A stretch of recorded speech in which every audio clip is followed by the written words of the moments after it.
Bienvenue à tout le monde. Euh, Moi, je travaille à la chambre. Vous voyez mon écran là, c'est bon? Oui, mais tu peux le mettre en plein écran. Voilà ce que je m'apprête à faire.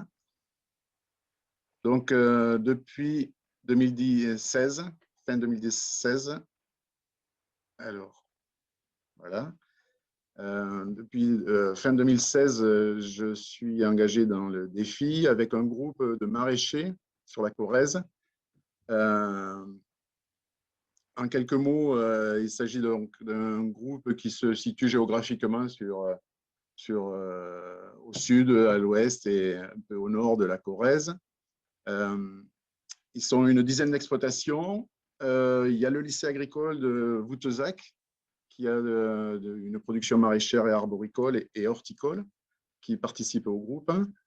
Euh, la spécificité un peu du groupe, c'est que 6 sur 10 sont en agriculture biologique, mais ils sont tous en vente directe euh, et donc avec une production très diversifiée pour tenir les marchés ou les paniers ou les expéditions euh, 12 mois sur 12.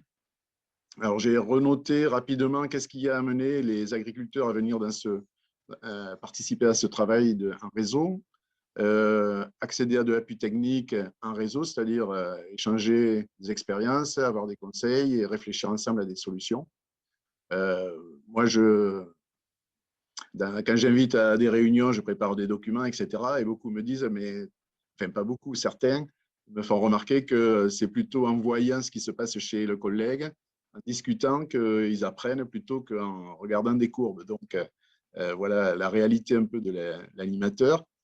Donc, la motivation, c'est aussi de voir concrètement ou de participer aussi à la mise en place de nouvelles techniques. La finalité, c'est fournir aussi un produit le plus naturel possible, réussir la protection sanitaire des plantes sans recours à la chimie, notamment pour ceux qui sont déjà en AB, mais les conventionnels, vous allez voir, consomment très peu de pesticides. Et préserver sa santé comme celle des clients, ça, c'est aussi les motivations qui ont amené à participer au réseau défi. Et on voit dans le diagramme ici le faible niveau moyen du groupe, qui était euh, de 0,8 avec une pointe à 1,7 pour tomber à l'objectif de 2020 était 1,5 et on a des chiffres qui sont de cet ordre-là. Donc l'enjeu, l'ambition de ce réseau n'était pas de faire chuter les IFT, mais de rester à un niveau d'IFT bas et améliorer la performance. Le système qui a été analysé dans le groupe, c'est le système maraîchage sous abri. Et on voit que bon, on a des rotations relativement longues sur 3 ans pour le retour de la tomate avec des laitues, des choux, euh, légumes d'été, les légumes d'hiver. Les difficultés rencontrées, c'est qu'on a une grande masse d'informations à collecter, que ce soit moi en tant qu'animateur, mais aussi les producteurs à restituer. Et il y a pas des difficultés aussi d'avoir des précisions sur des quantités d'intrants, des temps de travaux, ou même un rendement, parce que quand on récolte pour aller au marché, on ne pèse pas forcément tout ce qui sort du tunnel. Voilà. Et puis, bon, ça demande un peu de disponibilité, mais là, tout le monde, dans mon réseau, a bien joué le jeu. Les résultats, euh, voilà ce qui ressort qui a concouru au maintien des IFT bas, des rotations longues avec des engrais verts en été qui ont été mis en place dans le cours des 4 années passées. Le passage de culture en semi-direct par maintenant en plan motte posé sur paillage, du paillage euh, jusqu'entre les tunnels si possible, ou en tout cas dans les rangs de culture. Le recours au filet anti-insectes, que ce soit sur une pépinière de, de plants de poireaux, sur des choux, etc. Des lâchers d'auxiliaires, mais aussi des tests avec l'herbicide naturel qui est à base d'acide pélargotique. Voilà tous ces éléments qui ont concouru en termes qui ont concouru à la baisse des IFT. Voilà des niveaux d'IFT à la synthèse 2017 et 2019. Donc, vous voyez, alors Jean-Marie qui est à mes côtés était à 6 et il a fait tous les éléments qu'on vient de voir dans la diapo précédente ont été mis en place chez lui en termes de engrais verts en été, filet, passage au plan motte, etc. Voilà. Et je vais détailler un peu plus l'exploitation de Jean-Marie dans la mesure où je prévoyais, alors pour arrêter, voilà, je prévoyais de faire cette réunion chez Jean-Marie, mais comme on l'a dit en introduction, alors c'est pas celle-là, tac, exploitation de Jean-Marie, donc je pense pas que c'est, voilà, c'est celle-là. Très bien, alors le diaporama. On découvre, hein, on apprend beaucoup de choses. Ah. Voilà.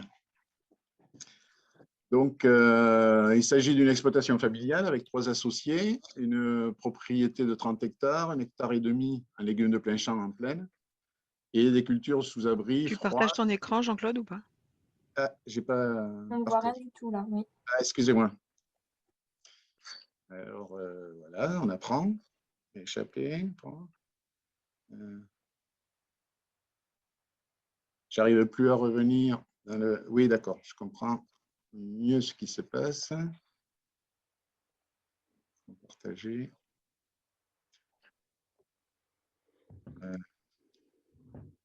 Excusez-moi. Ça vient, c'est bon. On remonte. Je pense que quand le Covid sera fini, on sera au point. Donc, l'exploitation de Jean-Marie, c'est une exploitation familiale où il y a 3 associés, l'épouse de Jean-Marie et sa fille, ainsi que Jean-Marie. Donc, c'est une exploitation qui était déjà en maraîchage depuis quelques années, avec des légumes en plein champ sur 1,5 hectare, et légumes mécanisés pour la plupart, et 2600 mètres carrés d'abri froid, situation de coteau. Une gamme, comme j'ai dit, large, adaptée à la clientèle de détail, et 2 marchés hebdomadaires qui se font sur Brive-la-Gaillarde.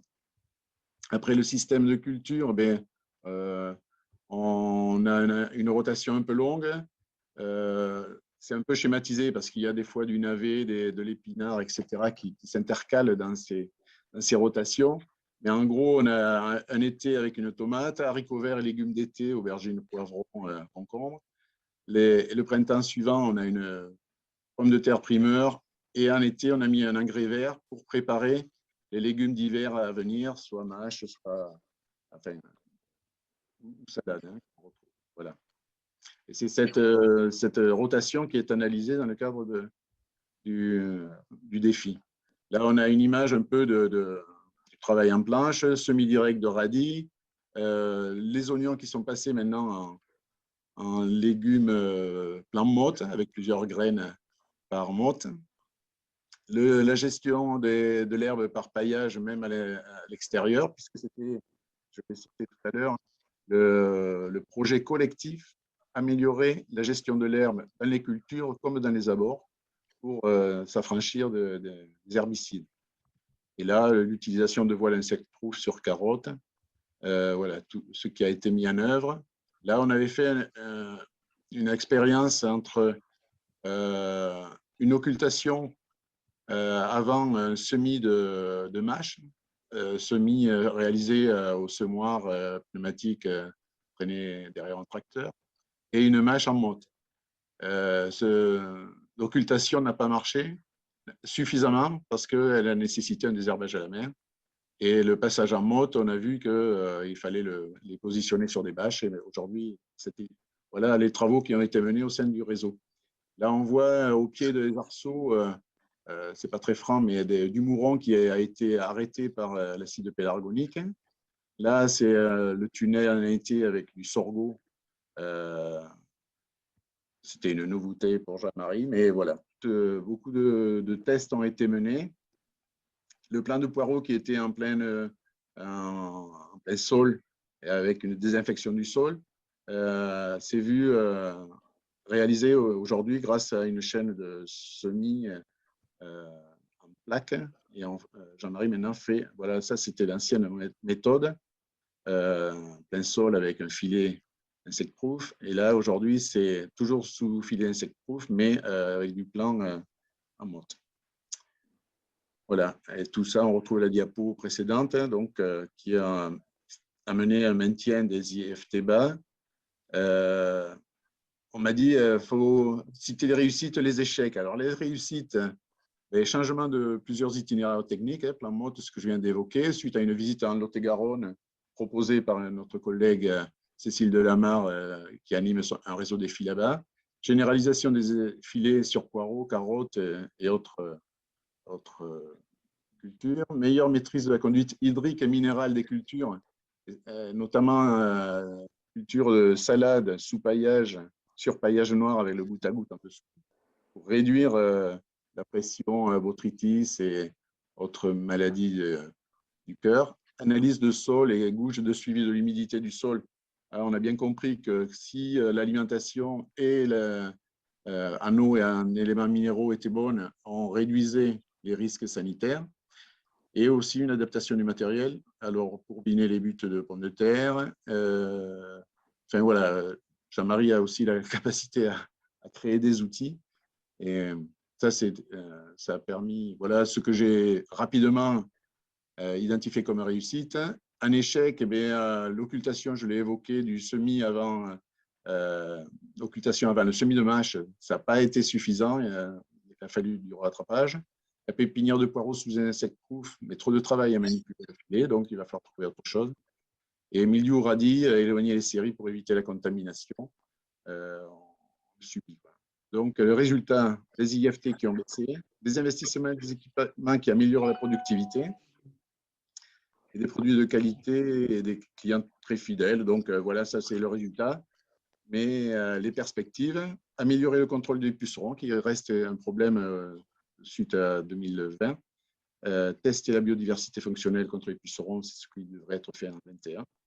Et trouver des solutions pour réduire les déchets plastiques, abandonner le paillage non biodégradable. Voilà un peu les idées sur lesquelles on part pour 2021.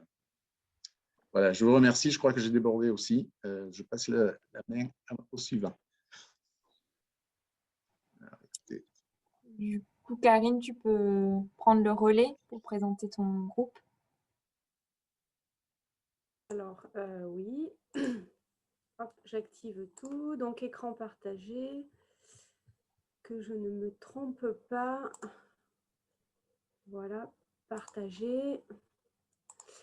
Donc, bonjour à tous. Donc, Karine Barrière, donc je suis la collègue à Jean-Claude. Donc, je travaille à la Chambre d'agriculture de la Corrèze et moi, j'ai un groupe des filles qui aujourd'hui se consacre à la framboise. Donc, en fait, je fais partie des vieux ingénieurs réseau parce que j'ai commencé en 2012, en fait, avec un groupe qui était fraises framboises parce qu'on avait des problématiques communes.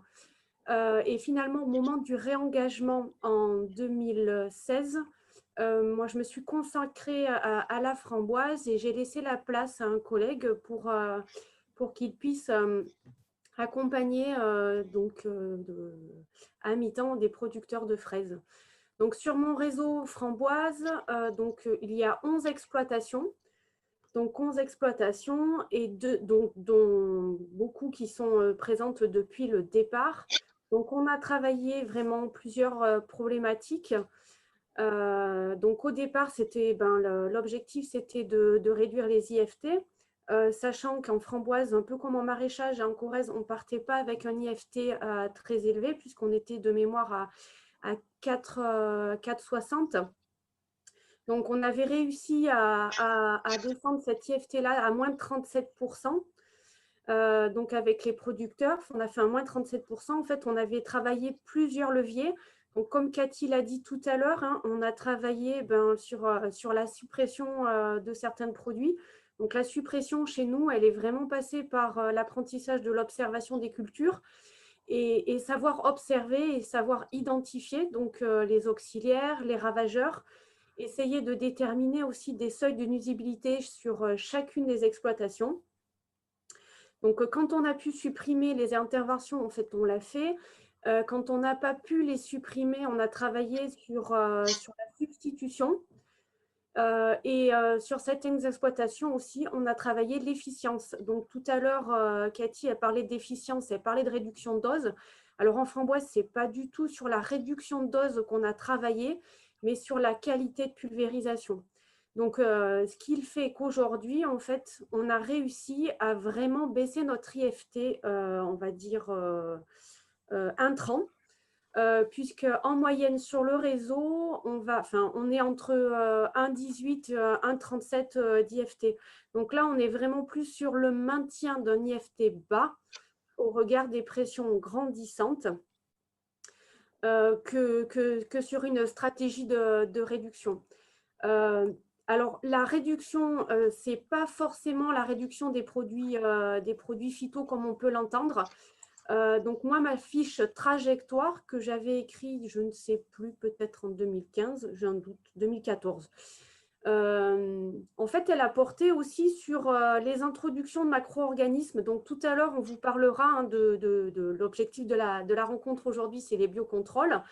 Et parmi les produits de biocontrôle, on travaille sur les macro-organismes. Et donc, parmi les producteurs de mon réseau, j'avais quelqu'un qui utilisait beaucoup d'introductions d'auxiliaires. Et donc, c'était efficace, certes, sauf que ça coûtait cher. Et donc, avec lui, on a regardé si justement, on ne pouvait pas réduire ces introductions-là. Et c'est ce qu'on a fait. Donc, on a réduit son IFT chimique et on a également réduit son IFT de biocontrôle. Donc, voilà, on a réduit donc, les coûts. On a gagné en fait en efficience sur la méthode. Voilà un peu ce que je pourrais dire pour illustrer mon réseau. Voilà, donc je ne sais pas si vous m'entendez. Oui, parfait. Ah voilà, parce que Du je coup, il vois n'y a plus pas mon écran là. de questions. Je vais Ah oui. partager mon écran. Oui. Voilà. Je vais partager mon écran pour Jean-Christophe.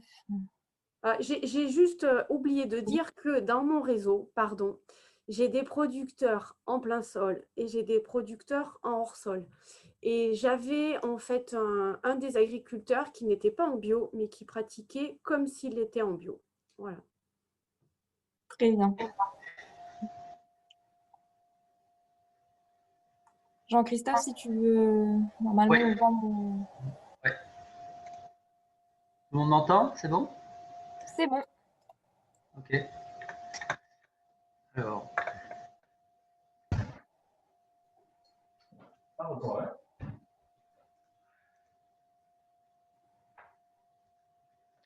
Alors bonjour à tous. Donc Jean-Christophe Legendre. Donc je suis ingénieur réseau défi ferme. Moi je travaille à Astrodor Sud-Ouest. Donc Astrodor c'est un institut technique qui travaille sur tout ce qui est ornemental, horticulture et pépinière. Donc horticulture essentiellement sous serre.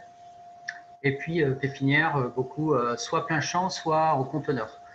Donc c'est un réseau qui comprend 11 entreprises, surtout on va dire Grand Sud-Ouest, puisque bon, il y a quand même une concentration de pépinières qui est beaucoup plus faible que dans d'autres filières.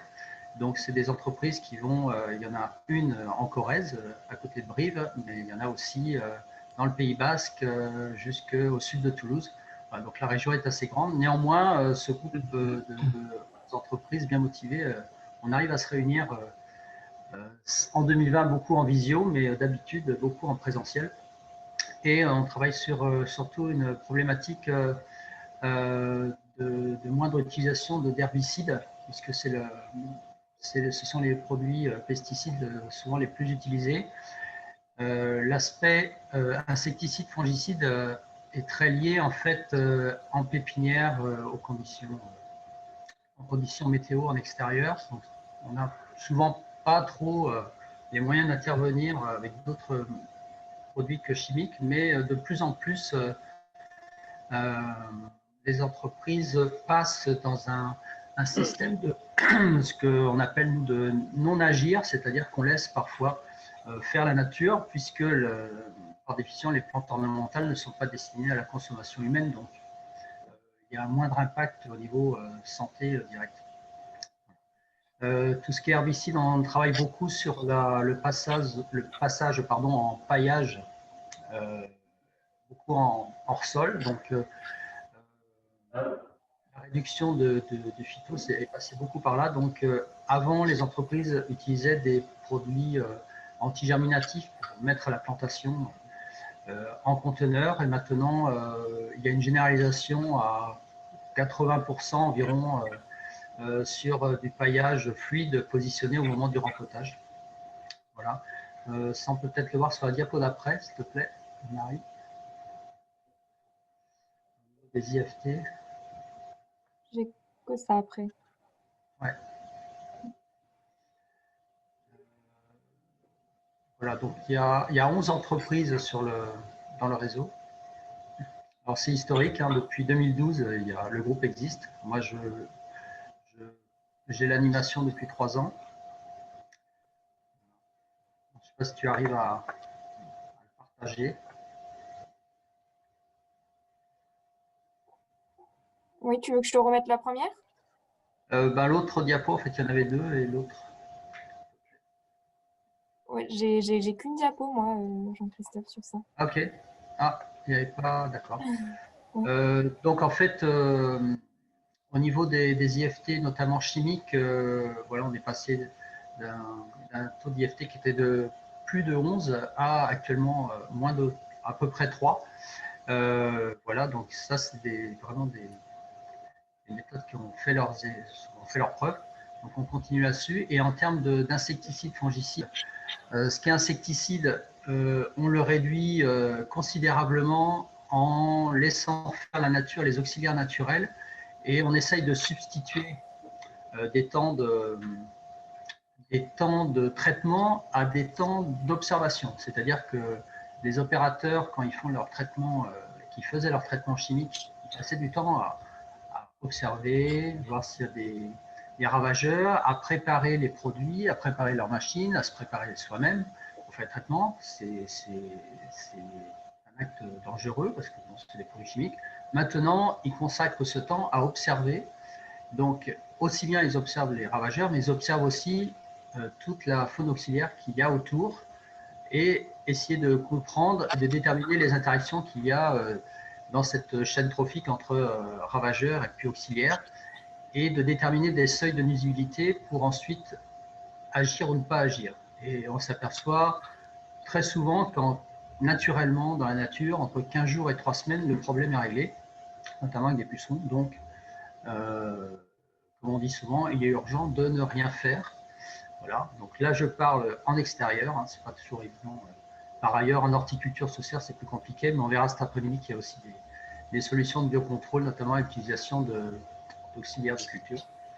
Voilà. Donc là, pour les années qui vont venir, on va continuer avec ce groupe et on va travailler plus sur l'aspect fongicide, qui reste un point important avec le traitement oïdium, mildiou, qui sont très prégnants sur les rosiers, les fruitiers, etc. Donc on va travailler là-dessus, notamment avec des produits de biocontrôle que l'on verra cet après-midi, mais aussi avec des techniques alors d'eau dynamisée, avec de l'eau, avec de l'information, donc qui est encore très anecdotique, mais on va travailler un peu là-dessus cette année parce qu'on aimerait comprendre pourquoi on voit souvent des bons résultats. C'est un peu scientifique, ça fait appel à la chimie de l'eau, un peu à la physique, donc on va travailler là-dessus, mais 2021, 2022, 2023, on va travailler là-dessus. Je pense qu'on aura l'occasion de refaire des réunions sur ce sujet pendant l'année. Voilà ce que je peux dire sur mon groupe. Ok.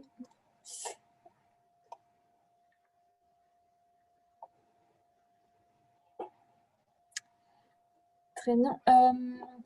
Donc, merci pour ces présentations-là pour les groupes défis. Et avant de passer au groupe 30 000,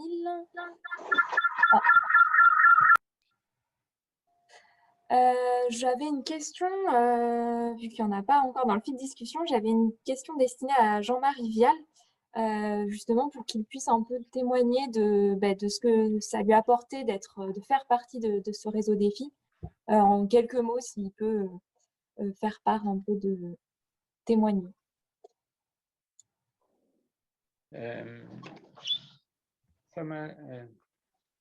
Il y a une quinzaine, une vingtaine d'années que déjà je réfléchissais à limiter les produits phytosanitaires.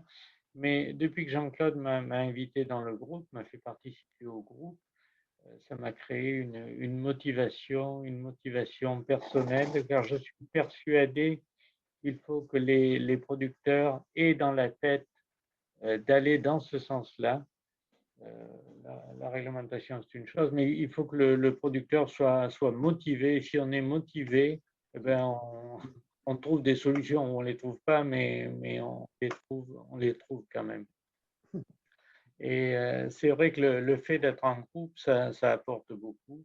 Et également les échanges, Jean-Claude l'a dit tout à l'heure, les échanges entre nous, c'est un bon élément de progrès pour aller dans ce sens-là. Voilà, je sais pas. Merci.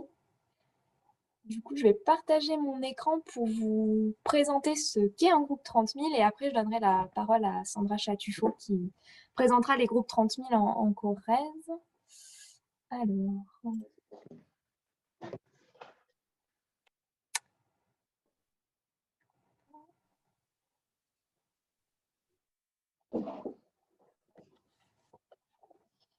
Alors, je voulais vous faire 3 petites diapos là, pour vous présenter rapidement ce qu'est un groupe 30 000.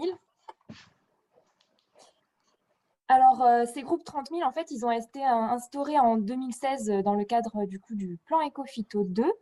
Et ce sont des collectifs d'agriculteurs reconnus par l'État et qui mettent en œuvre les changements de pratiques dans une démarche vraiment centrée sur la réduction des usages des produits phytopharmaceutiques. Et donc, ce dispositif Ecophyto 30 000 vise vraiment à déployer des techniques et systèmes agricoles qui ont fait leur preuve, en particulier dans des réseaux existants, en particulier celui de Défi.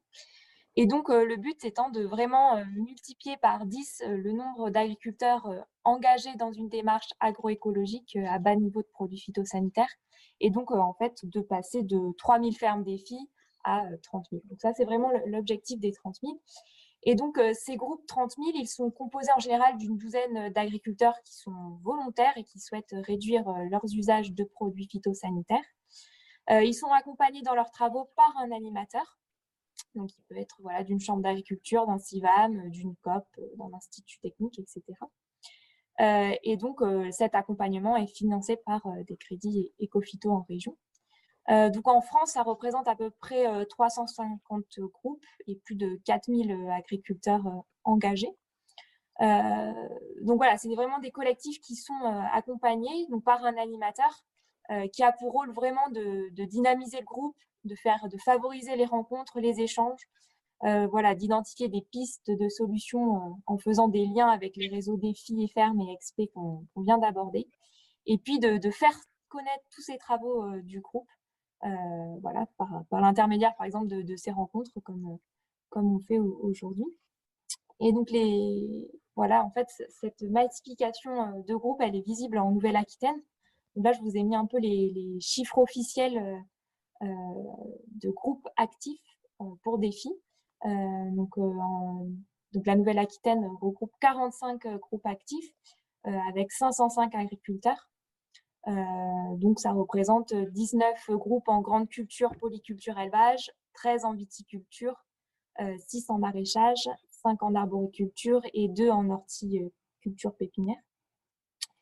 Et pour les 30 000, on a 105 groupes actifs en Nouvelle-Aquitaine, ce qui représente 1333 agriculteurs, et donc 54 groupes en grande culture, polyculture, élevage, 42 en viticulture, 6 en arboriculture, 2 en multifilière et puis 1 en maraîchage.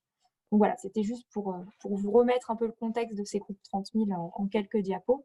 Et du coup, Sandra Chatufo va vous présenter les 5 groupes 30 000 qui sont animés par la Chambre d'agriculture de Corrèze. J'enlève mon partage d'écran. Bonjour à tous. Donc, je vais partager. Donc, Sandra Chette-Tuffaut, donc je travaille depuis peu à la Chambre d'agriculture de la Corrèze. Avec ma collègue Marion Pompier, qui est absente puisqu'elle a eu un bébé très récemment. On anime donc 5 groupes 30 000. Donc, pour ma part, j'ai 2 groupes pommes et un noix. Et Marion, avec Marion, on co-anime le groupe châtaigne et elle anime le groupe vigne. Donc, les objectifs, les objectifs principaux, c'est la réduction des intrants. Il y a un des groupes pommes qui est surtout dans… Est-ce que vous voyez la…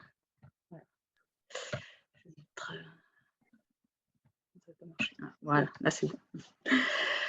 Donc, qui est surtout, qui concerne surtout des variétés, la variété golden en conversion en agriculture biologique. Donc, voir si c'est possible de convertir ce type de verger. Donc, ça, c'est avec le partenaire Coplim. Ensuite, on a un autre groupe pommes qui est avec le partenaire Perlim. Et là, c'est tout confondu, des producteurs en AB ou en conventionnel avec des variétés non résistantes tavelure. Donc là, c'est pour voir si on peut aussi pratiquer la baisse des intrants. Ensuite, en châtaigne, ce n'est pas tellement la baisse des IFT qui est important. C'est surtout utiliser des nouvelles méthodes alternatives, tout comme en noix aussi. Et en vigne, l'objectif principal, c'est de réduire les IFT de moins 25%. Donc là, j'ai fait des graphiques qui montrent la baisse des IFT. Donc dans la globalité, sur les 2 groupes pommes, et on constate qu'il y a aussi une augmentation des IFT en biocontrôle. En châtaigne, les IFT sont très bas, hein, contrairement à, si on reprend la pomme, les IFT sont de l'ordre de 30 à 40. Alors qu'en châtaigne, on atteint à peine 0,5. Mais on voit une augmentation de l'utilisation des biocontrôles et c'est essentiellement dans la lutte contre le carpocaps. Le groupe noix est tout récent, donc on a très peu de données. Mais les IFT sont faibles, donc là l'objectif aussi c'est pas de réduire fortement les IFT, hormis la partie herbicide où c'est un des objectifs principaux, c'est d'arriver à 0 herbicide. Et en vigne, donc l'objectif était de réduire de moins 25% et l'objectif a été atteint puisqu'il y a eu une réduction de moins 30%. On constate aussi que les IFT de biocontrôle sont également en baisse. Donc, il est probablement possible de réduire encore plus les IFT fongicides et insecticides avec d'autres méthodes.